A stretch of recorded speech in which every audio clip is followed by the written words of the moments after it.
ఏమైందే? అమ్మా, బాత్రూంలో పడ్డానండి. ఫ్లోర్ కూడా పగిలింది. అయ్యో, అంత గట్టిగా పడ్డావా?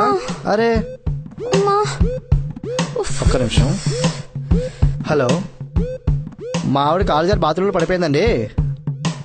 గట్టిగానే పడిందండి. గచ్చు కూడా పగిలిందండి. ఎంతసేపట్లో వస్తారు? అమ్మా, గంటలో వచ్చేస్తారా? సరే అండి. అమ్మా, ఈ మాత్రం దానికి డాక్టర్ ఎందుకులేండి? నేను చేసింది మేస్త్రికి, డాక్టర్ గారిని కాల్ చేయమంటావు ఏంటి?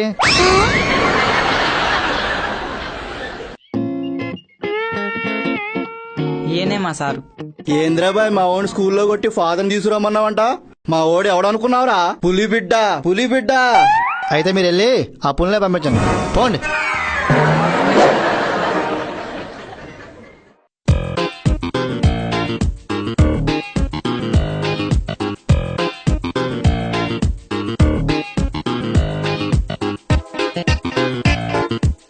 ఇంతకీ నేను అడిగింది తెచ్చారా? ఏంటది? అదేనండి, 4 రోజులైంది మనం కొత్తింటికి వచ్చి. ఒక దిష్టి బొమ్మ తీసుకురమ్మని ఎన్నిసార్లు చెప్పాను. అదా, తెచ్చా, ల్యాప్టాప్ బ్యాగ్ లో ఉంది.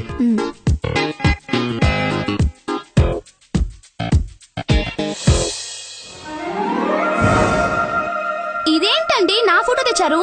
ఫోటో ఏదైతే ఏంటే, దిష్టిపోవడం ఇంపార్టెంట్ గానీ.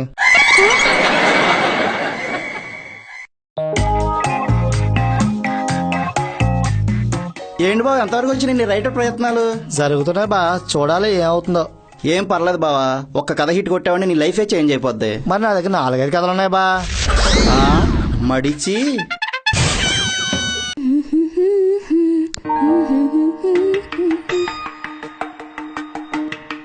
ఏవండి, ఏంటి? స్టవ్ మీద పాలు పెట్టాను, పొంగుతాయి చూడండి.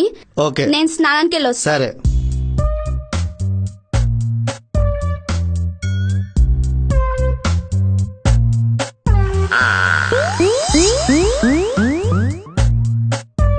ఏవండి, పాలు పొంగాయా?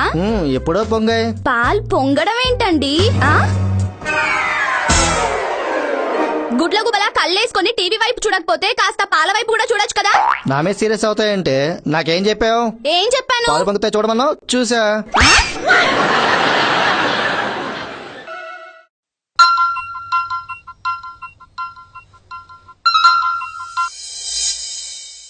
హలో హలో హలో, రమేష్ గారండి.